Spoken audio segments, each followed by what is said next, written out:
السلام علیکم داملای محترم. اولا مرا میبخشید چون که وقت شما رو میگیرم. خواهشمندم با همین سوال من پرره جواب گردونید. من شما را از برای خدا دوست می‌دارم. سوال من چنین است: حضرت رسول اکرم می‌فرماید هر شخصی که در هنگام شام شراب بنوشد و با همین حالت صبح کند مشکوک است. اگر صبح شراب بنوشد و با همین حالت سحر کند مشکوک است. چی معنی دارد؟ یعنی کسی که سحر شراب می نوشد تا بیگاه یا بیگاه می نوشد تا سحر وای مشکوک است، یعنی وای بدبخت است. وای بدبخت است کسی که روزی خود فقط به شراب خوری میگذراند. در جای دیگر می فرماید که هر کسی که فرد شراب خور را سلام دهد و با وی مصافحه کند، سلام کند، خداوند عملهای 40 ساله وی را ضایع میکند. خواهشمندم پرره جواب دهید که چون که من در جای کار میکنم که زیاده از 40 نفر کارگر است. السلام علیکم و رحمت الله و برکاته. دوستان عزیز، اگر با شما داروهای گیاهی از الافتیار شده به یگان خیمیکات لازم باشد، مرحمت فرمایش دهید. در داروخانه شفافرما دارو برای قریب که همه مشکل‌ها هستند. دارو برای درد پا، دست، میون، روماتیسم، بغم درد، فربه شدن، خراب شدن، بقوت کردن مردانگی، برآوردن موی سر و ریش و همچنین برای پروستاتیت هستند، برای خراب شدن و فربه شدن چگونه که گفتیم. صابون ها هستند برای پوست رو، برای ماشین را گم کردن، یعنی که جنجیر رو را، و زبنوی پست از چوبی مسواک هستند برای سر سیاه کردن، هنی هستند و دیگر رنگ ها هستند. مرحمت برادران عزیز، فرمایش ده. همچنین روغن خلبه، سیاه‌دانه و دیگر روغن های طبیعی تازه هم هست. پیامبر اسلام درود خداوند بر او باد می‌فرمایند حجامه شفای امتی من است. شما اگر از بیماری های فشار بلندی، استخوان، رادیکولیت، پروستاتیت، گریژا، روماتیسم، بیماری های سیستم خونگرد، فشار خون، بیماری های دل، درد سینه، تنگی نفس، درد سر و درد چشم و یا اینکه خیرگی چشم و این چنین از وزن زیاد یا اینکه کم وزنی رنج میبرید، حتما در رقم‌های روی اکران بوده در تماس باشید. شخصانی که خواهش گذشتن سرحد قزاقستان را از شهر مسکو دارند، برای شما بهترین کمپانی را توصیه می‌دهیم. کمپانی دارای ماشین‌های زمانوی است. شما را آمده از جای زیستتان گرفته با سرحد قزاقستان برده و ساق سلامت با خواست الله آورده میرسانند. در دکومنت‌ها یگان مشکلی باشد خودشان حل می‌کنند. و خوبی کمپانی در این است که برای زنها امکانیت رفتن را داده است. با ماشین‌های مخصوص و راننده زن باشد. از نام شبکه حاجی میرزا گپ زنید، برای شما تخفیف کرده می شود. معلومات بیشتر بر رقم های روی اکران بوده تماس بگیرید. فرد شرابخور را سلام دهد و با وی مصافحه کند، سلام کند، خداوند عملهای 40 ساله وی را ضایع میکند. خواهشمندم پرره جواب دهید که چون که من در جای کار میکنم که زیاده از 40 نفر کارگر است. همه شراب می نوشند. تنها من نماز میخوانم، نماز جمعه می آیم. مرا ملا گفته تمسخر میکنند، کنی بیا ملا گفته میخندند. من چیکار کنم؟ سلام کنم نکنم؟ پس احوال من در نزد خداوند چی میشود؟ با احترام مخلصی شما. سلام. راستی بار تا حد امکان اگر توانین از همین آدم های شراب نوش و تمسخری که میکنن از همین ها اعتراض کنین، دور باشین. چه همین آدم های عرق نوش و چه دیگر طایفه های بدکاری که هستند، اگر چنین باز معامله و تمسخرانه به شما رفتار کنند، شما هم میتونید که با آنها تمسخرانه هم معامله کنید. سلام آنها هیچ حاجت هم ندارد وقتی که تو را اینقدر بی قدری میکنند. لیکن امروز صد افسوس که چیکار کنیم که اطراف همه ما و شما عبارت از شرابخور است و کار همه ما و شما در پیش همین شرابخورها البته میغلطد. مجبور میشویم که از آنها چیکار کنیم؟ حاجت طلب کنیم. یک برادر بود است، ممکن که کرتش یا ممکن که میکش بی نماز است و لباس بالاگیش با نماز است. آیا نماز همان شخص جایز می شود؟ نه، جایز نمی شود. خدا در قرآن ما و شما را چی میگوید؟ یا ایها المدثر قم فانذر و ربک فکبر و ثیابک فطهر و ثیابک فطهر. خدا میگه وقتی که تو بالای جای نماز میبرای، ذکر برمن میکنی، لباس ها تا پاکیزه کن، لباس ها تازه باشند، بعد تو ذکر خدا را بکن.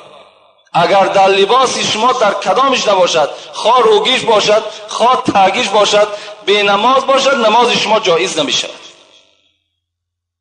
و فی ثیاب البزلتی، حتی عباره مختصر بین میگه اگر لباس چیرکین باشد، بوی میکردگی باشد، اون نماز میخواندگی ثواب ندارد. از چیرکش، از بوی لباس هم پرهیز کنید. اگر نجاست آلو باشد یا بی نماز باشد، به طریق اولا نماز ما و شما درست نمیشد. السلام علیکم داملای شیرین سخن. علم شما را خدا باز دوچند گرداند. اول من به بیماری قند مبتلا هستم، در حق من یک دعای شفا کنید. دویم، بعداً آیا طلبنده را دشنام کردن، از خانه پیش کردن گناه نیست؟ این کار را کسی کرد که دستی رسا و با دولت است.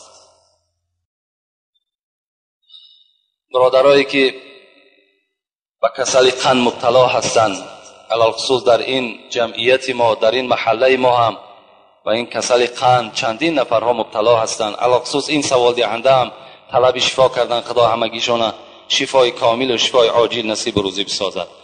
و این سوالی که کردن، آیا طلبنده را از نزد خانه دشنام داده و از خانه پیش کردن و زمیانی که دستی رسا دارد آیا جایز است یا نه؟ آیا گناه نیست؟ البته گناه است. خدا در سوره والضحی و ما و شما تذکر میدهد و اما السائل فلا تنهر. شما وقتی که طلبنده خانه شما وارد شد، شما بالای طلبنده گپی سخت نگین، یعنی در طلبنده را دشنام نتین. طلبنده را از نزد دروازه پیش نکن، بلکه چیکار کن؟ اگر دست رسا باشد چیزی بر او عطا کن. اگر لباس زیادتی داشته باشی بر او عطا کن تا که لباسی بدنش نو کنه. شرط نیست که تو به همین 10 درم و 20 درم جان تعظمو که از بزم دولتی داشتگید تو خلاص کنی. اگر میتونی جوان مردی کن. خدا دولت بر تو داد است، بهر این داد است که دست یک طلبنده را بگیری، دست یک همسایه را بگیری، دست یک طالب علم بگیری، برای یک برادر یک کتاب بخری. برای همین دولت داد است. دولت برای چی دیگر هست؟ رسول اکرم چی میگوید؟ در این حدیث مبارک میگوید هر وقتایی که اگر متنهای عربیش نمیگم، ابو هریره روایت میکند وقتی که انسان سحر از خواب بیدار میشود، 2 ملائکه بالای خانه همان شخص میفراید. یقول احدهما، یک تای همین ملائکه چی میگوید؟ اللهم اعطی منفقا خلفا. خدایا اگر همین بنده تو خیراندیش باشد، همین بنده تو دست درازی کند، همین بنده تو سخی باشد، خدایا اگر 1 سوم همین بنده صرف کند در عوضش 700 سومش عطا کن. و یقول الاخر، لیکن ملائکه دویمش چی میگفت است؟ اللهم اعطی ممسکا تلفا. پروردگارا اگر همین بنده ای که دولت دارد، همین بنده ای که سهولت دارد، اگر همین بخیل باشد، دست درازی نکند، طلبنده را از نزد در براند، دست درازی به سوی همسایه نکند، خدایا این ممسک است، این بخیل است، مالی را تلف بده. این دعای ملائکه هست در حق آدمی که بخیل است. از این خاطر هیچگاه ما و شما بخیلی را پیشه نکنیم. زر و نعمت اکنون بده کان توست. سعدی میگه در بستانش زر و نعمت اکنون بده کان توست، که فردا بیرون ز فرمان توست، که فردا از دست تو میرودی. تو امروز بالای این مال تو سرداری داری، همین روز بته. با دنیا توانی عقبا خری، بخر جان عزیز ورنه حسرت خوری. بر همین دنیا تو میتونی، بر همین مال و اولاد چیز چارت میتونی که آخرت بخری. تو بخر که فردا پشت دست میگزی دیگر فایدت نمیکنه. برای همین البته این دولتداری هم غنیمت است، این کم بغلی هم خودش یک حالتی است که تیز گذراست. من به شما یک حکمت خدا را میگم، یادم آمد انیس المؤمنین گفتگی کتابی هست. در همون انیس المؤمنین چی میگوید؟ میگوید یک روز مثل همین سوالی برادر کرده است، یک زن با همراه شوهر در پیششان میگد مرغ بریان بود، طعام میخوردند. به ناگاه یک فقیر، یک طلبنده در اونها را کوفت، در اونها را تق تق کرد. اجازت داخلش دادن، داخل شد، آمد نگاه کرد که این زن و این شوهر هر دو در پیش مرغ بریان دارند، خورده ایستادند. زن میگد به جانب اون شوهر چی گفت؟ شوهر گفت این آدم طلبنده است، این فقیر است، چی خوب میشود که همین مرغ پیش او بگذاریم، ما که دولت داریم، سولت داریم، فردا باز میخوریم. شوهر چی گفت؟ شوهر که آدم بخیل بود، آدم تنگ دست بود، گفت این طلبنده را از خانه بیرون کنین. طلبنده را از خانه بیرون کردن. زمانها گذشت، حکمت خداست، چندین سال میگه از بین گذشت. همین مرد ثروتمند دولتش از دستش رفت، فقیر شد، گدا شد. زن که طاقتی بر بیمالی این شوهر نکرد، بر بیدولتی این شوهرش طاقت که نکرد، گفت شوهر مرا طلاق بده. شوهر طلاقش داد. از دست این میگه شوهر بیرون شد، رفت و یک شوهر دیگر میگه در نکاح خود در آورد که او خیلی با دولت بود. روز میگه در همون خانه نشسته بود، همین زن با این شوی نوی با دولتش مرغ بریان میخوردن. بناگاه میگه یک طلبنده داخل شد. طلبنده داخل شد، تق تق کرد، گفت چیزی بر من عطا کنین. این شوهر که آدمی سخی بود، خدا ترس بود، گفت زنه گفت این مرغ بریان برده به دست همین آدم طلبنده بده. برد میگه بالای لالی و در دست همین طلبنده عطا کرد و میگه گریه کرده به پیش شوهرش آمد. شوهر گفت برای چی گریه میکنی؟ برای همین یک مرغی که ما در راه خدا خیر کردیم، برای همین گریه میکنی؟ زن گفت نه، گریه من برای این است که همین شوهری من بود، همون شوهری با دولتی که من داشتم امروز همین نزد من با به دروازه من طلبیدنی آمد. این شوهری نوی با دولتش چی گفت؟ گفت تعجب نکن تو ای زن، همون مردی که در خانه شما طلبندگی در آمده بود همون من بودم، همون من بودم، خانه شما داخل شدم، بر من مرغ ندادین. حکمت خدا را ببین، حکمت خدا را ببین. با دولت مناز، با مهنت ملال که این هر دو را زود از زوال. با دولت نازیدن لازم نیست، با فقیری و تنگدستی نازیدن لازم نیست. برای چی؟ برای فقیری که شما دارین، برای این در هر جا عرض شکایت نکنین. میگد که این هر دو را زود از زوال. اینها زود است که یا دولتدار به دولت می شود یا آدم فقیر به دولت می شود.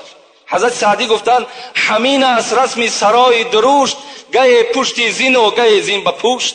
این دنیا را قاعدش همین است، گه بالای زین سواری، گه زین در پشت ته است. برای همین هیچگاه هر کسی که پیش ما دست دراز میکند خدا شما را دهنده کند، هیچ وقت گیرنده نکند.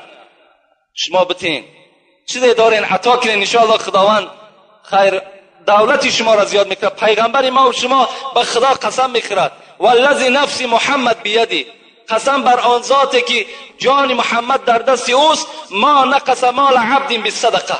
اگر کسی که در راه خدا صدقه میکند، به خدا قسم گفتن محمد که مالی او کم نمی شود، مالی او زیاد می شود. السلام علیکم داملای شیرین سخن. یکی از مخلصان اشدی شما، دو شخص قهری اند. یکی از آنها در مسجد پیش در آید، نماز دیگرش درست می شود. خواهش میکنم که پرتر بفهمونید. دو آدم قهری هست، یکی پیش از یکیش داخل مسجد شود، آیا نمازش که از شخص دیگرش که از پس او میدراید نمازی او قبول میشد؟ نماز هر دوش فاسده. برای چی؟ رسول اکرم میگن من کان له کینون فلیس له دینون. کسی که در دین در دلش ذره کینه دارد بر یک برادر مؤمنش، او انسان دین ندارد، ایمان ندارد. شما چرا قهری میکنی؟ برای فرزندت، برای زنت، برای مال دنیا قهری کردی. پیغمبر تو بر تو سفارش میداد که از 3 روز زیاد قهری نکن. اگر از 3 روز زیاد تو با یک برادر مؤمن قهری کردی، کسف که دمیهی مثل که خونی او را ترزاندگی هستی. قهری نکنین هیچگاه، زیرا در نماز شما، در روزه شما، در همه عبادت های شما نقص پیدا میشد. این برادر توست، اینم خدا را میپرسته، پیغمبر خدا را امتش است. چگونه تو با او قهری میکنی؟ میلش بی غضب نمیشود. غضب کردین، قهری کردین، تیز با یکدیگر قطع آشنا شین، باز در پی خدمت یکدیگر شین، نه اینکه سالها با یکدیگر قهری بسین. کسی قهری است چی است؟ حتی شب قدر بین، یک روزه شب قدر عبادتش 84 ساله ثواب دارد. همین شب قدر در محروم است آن شخصی که قهری هستند از ثواب همین شب قدر. همان آدمایی که قهری هستند محروم هستند از ثواب این با نصیب نمی شوند.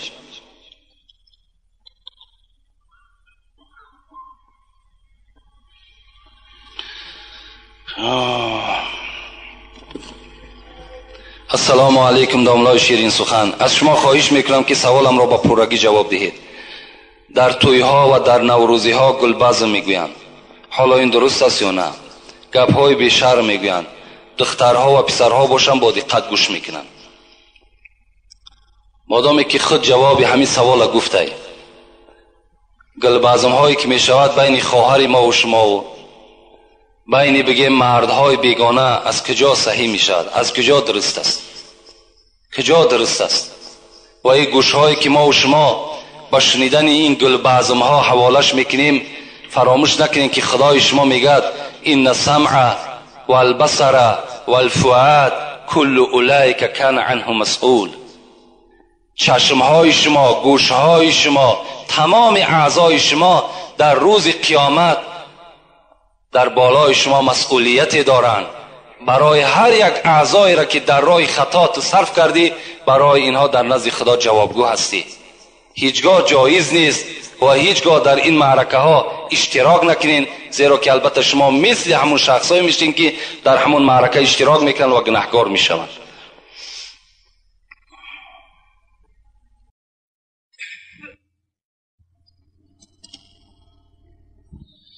داملای شیرین سخن، السلام علیکم. خدا شما را صحت سلامت نگه دارد.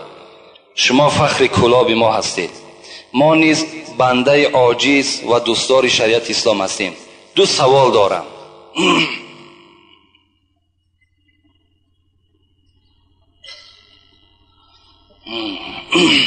کدام گونه سگها را کشتن در اسلام جایز است و در کیها داشتن سگ جایز است؟ دویم سوال، اسلام چی معنی دارد؟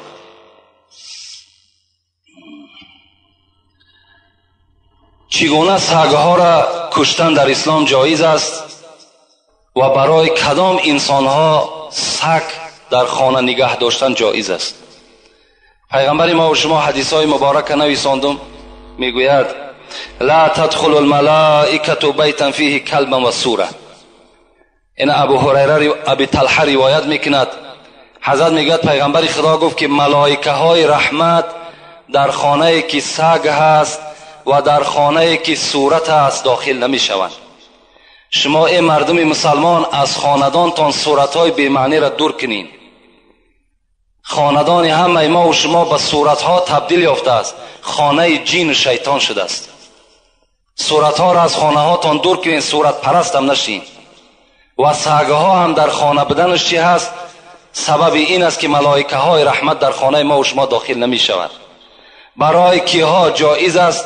رسول اکرم میگه شخصی که اگر رمه داشته باشد، شخصی که اگر زمین داشته باشد، برای پاسبانی زمین، برای پاسبانی رمه و اگر حولی کلانی در خانه داشته باشد، برای او انسان هم سگ داشتن گناه نیست.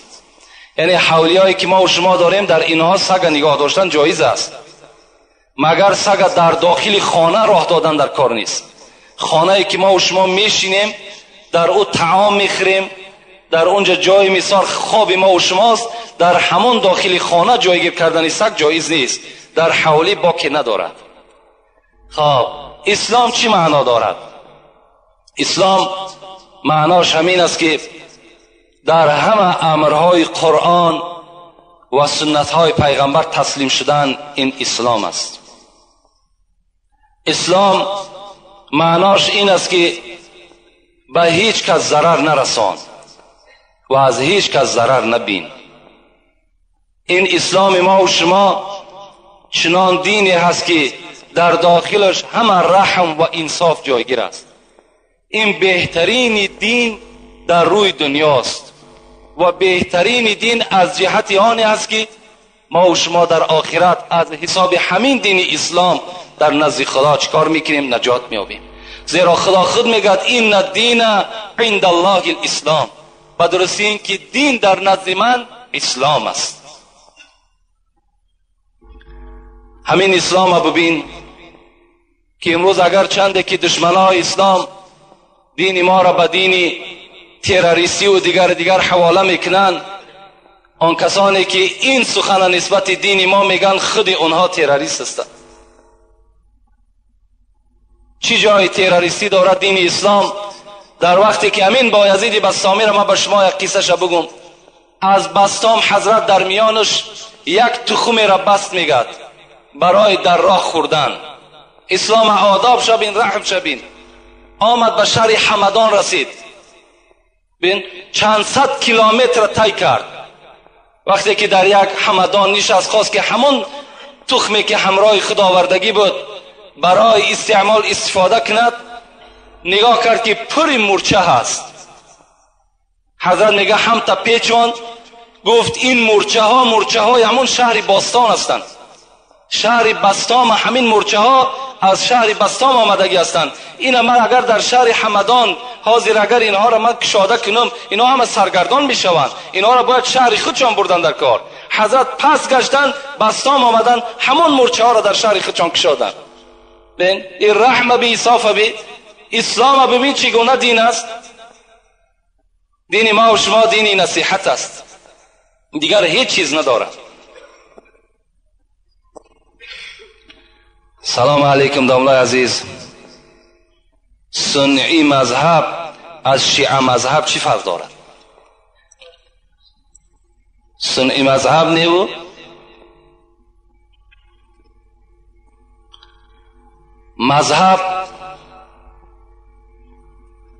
مذهب ما و شما که اهل سنت و الجماعه هست از شیعه مذهب به چی فرق میکنه؟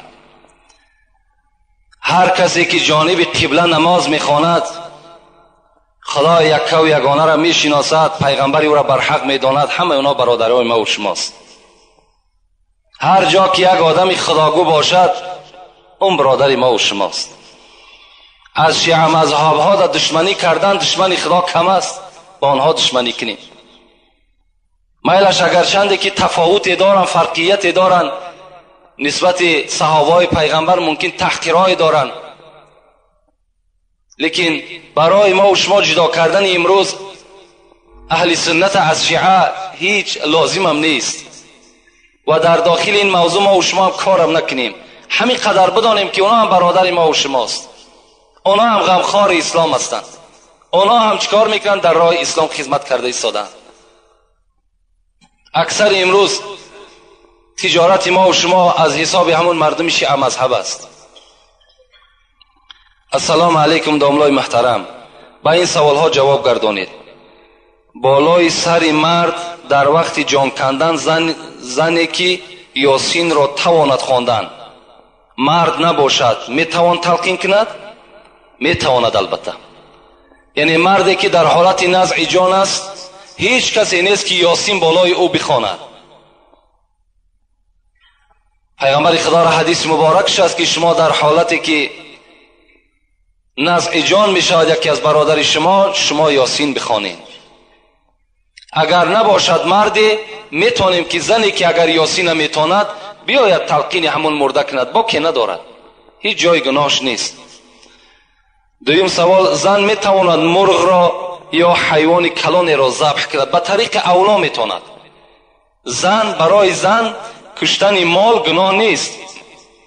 همه زنها میتونند کدام نماد حیوانی نباشد ذبح کنند، فقط برای ذبح چی لازم است؟ کاردی تیز باشد و بسم الله الله اکبر. بس از خواه مرد از خواه زن است، میتواند کدام حیوانی نباشد البته ذبح کند. زن شد گناهکار میشود. سلام علیکم داملا، خواهش التماس دارم درباره جادوگرها گپ زنید تا مردم ملا را از جادوگر فرق کنند که این جادوگرها دین اسلام را سیاه کرده خودشان را ملا مینامند. آنها یگان آدم را به اسلام به نماز دعوت نمیکنند. خیلی مادام همتا باشد دیگر چی جای شهر دادن شد؟ وقتی که به ما و شما را به نماز دعوت نکنند، ما و شما را به مثال اسلام دعوت نکنند و خودشان هم ملا بگیرند، در صورتی که فالبین جادوگر باشند و ملا هم نیست جادوگر هم نیست. فقط شما یک کلمه را فراموش نکنید. وقتی که در یگان جای یگان کسی را جادوگری میکند بگین جادوگری کرد، ملاگی کرد. نه، این ملاگی از جادوگری فرق دارد. این جادوگر هم در دنیا و هم در آخرت روش سیاه است. اون نه ملا است نه جادو از دستش می آید.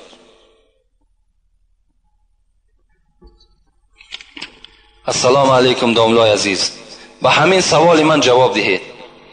به حاجتخانه بی‌طاقی در آمدن اوبال است؟ من به حاجتخانه در آمدم، مرا یک ملا جنگ کرد که بی‌طاقی نداره. راست میگه.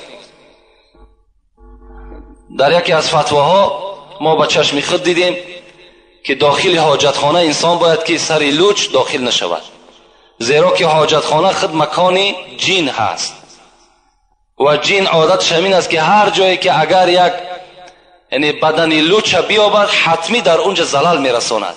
از این خاطر این صاحب کتاب هم به ما و شما گفتن که داخل حاجتخانه که شدین شما اول پای خودت در نزد در همون حاجتخانه یعنی شرفه بتین تا که هر چیزی که باشد از حاجتخانه دور شود.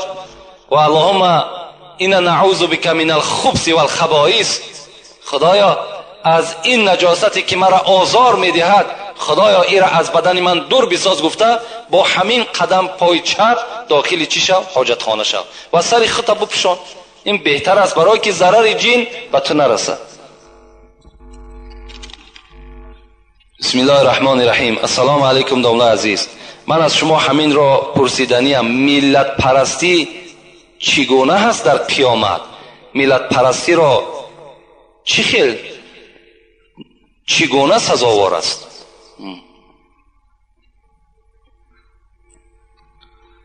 ملت پرستی در اسلام ما و شما نیست. این خدای ما و شما همه وقت ندا میکند یا ایها الناس، ای مردم گفته خداوند به طرف ما و شما مراجعت میکند. ملت در اسلام هیچ اهمیتی ندارد. خواه تاجیک است، خواه عرب است، خواه روس است، خواه امریکایی است، کسی نباشد اگر ایمانی بر خدا و ایمانی به قرآن داشته باشد او برادر ما و شماست. ملت در اسلام هیچ اهمیت ندارد. من ندانم، لاهوری میگوید من ندانم مرز و بومش از کجاست. رسول اکرم میگه من ندانم مرز و بومش از کجاست، این قدر دانم که با ما آشناست. من از کجا میدانم که رسول اکرم کجاگی است؟ برای من چی لازم؟ همین قدر میدانم که او آشنای ماست، او شفاعت کننده ماست. برای ما خواه ملت عرب است، خواه ملت تاجیک است، اگر دین نداشته باشد او برادر ما نیست.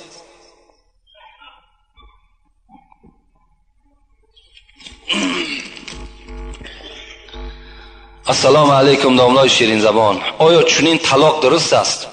وقتی که زن حامله‌دار باشد و در بستر بیماری خواب باشد و شوهر به عصبانیت و به مجبوری والدین او را به یگان شاهد 3 طلاق میکند و زن به او سوال و جوابی نمیدهد، مرد از بیمارخانه برآمده میرود. یعنی یک مرد بوده است زنش در بیمارخانه خواب بوده است، پدر و مادرش مجبور کردن که همان زن طلاق کن. این جوان رفته است به حضور شاهد زن طلاق کرده است. البته طلاق می شود. در طلاق کردن شاهد شرط نیست، در نکاح کردن شاهد شرط است، لیکن در طلاق کردن شاهد شرط نیست. حتی اگر تو میتونی که به خط بنویسی که مثال به عائله خودت که من تو را 3 طلاق کردم، طلاق می شود. برای این در طلاق کردن هیچ وقت کوشش نکنید، سراسیمه نشین. طلاق کردن بسیاری یک کار ناخوبی هست. رسول اکرم میگوید ابغض الحلال الی الله الطلاق، بدترین حلال ها به سوی خدا این طلاق است. هیچگاه طلاق نکنین. در طلاق کردن عرش الهی میگه در جنبش میدراید. هیچگاه هیچ پدر مادر توصیه به طلاق نتین تا حد امکان. امروز ببین طلاق میتن، فردا میبینی که حاضر شدن پشیمان شدیم، نفهمیدیم، بعد از پی فتوا کاوی میشوند، بعد دیگر ملاکاوی میشود. چی لازم یک زندگی حلالی خطا و زندگی حرام چکار میکنی؟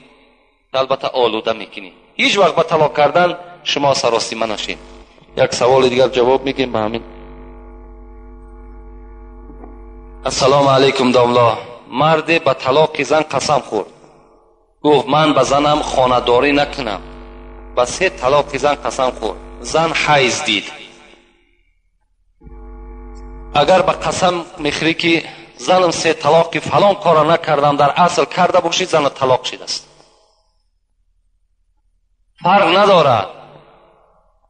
شما به زن طلاق قسم که خوردین، زنتون طلاق میشود.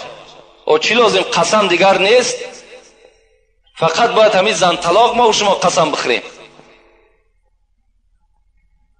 فرق ندارد. او حیض میبیند، او زن حامله دار است، او زن بچه میزاید، یا 2 بچه میکند یا 3 بچه میکند، چند تایی بکند، طلاق است. لفظ طلاق گفتی، زن طلاق میشود. دیگری بچه کردن او، حامله دار بدن او، حیض دیدن او، اینا هیچ به لفظ صریحی که از زبان ما و شما میبراید هیچ دیگر تاثیر ندارد. باز تاکید میکنم که دور باشین، طلاق نکنین. تا حد امکان غضب کنین. اگر یکی مبادا یگان کار یگان مهماتی برآمد، میلش یگان غضب و یگان کار مثال یگان آداب است، ادب دادن است، یا یگان کار دیگر پیشه کنین، لکن طلاق نتین تا حد امکان. خدا عاقبت همه ما و شما را بخیر بسازد. از ثواب و ثمره این امر معروف و نهی از منکر خدایا نامه اعمال ما و شما را پر از ثواب بسازد. مرادها و مطلوبهایی که در دل دارین خدای با فضل کرم خودش برآورده خیر بسازد.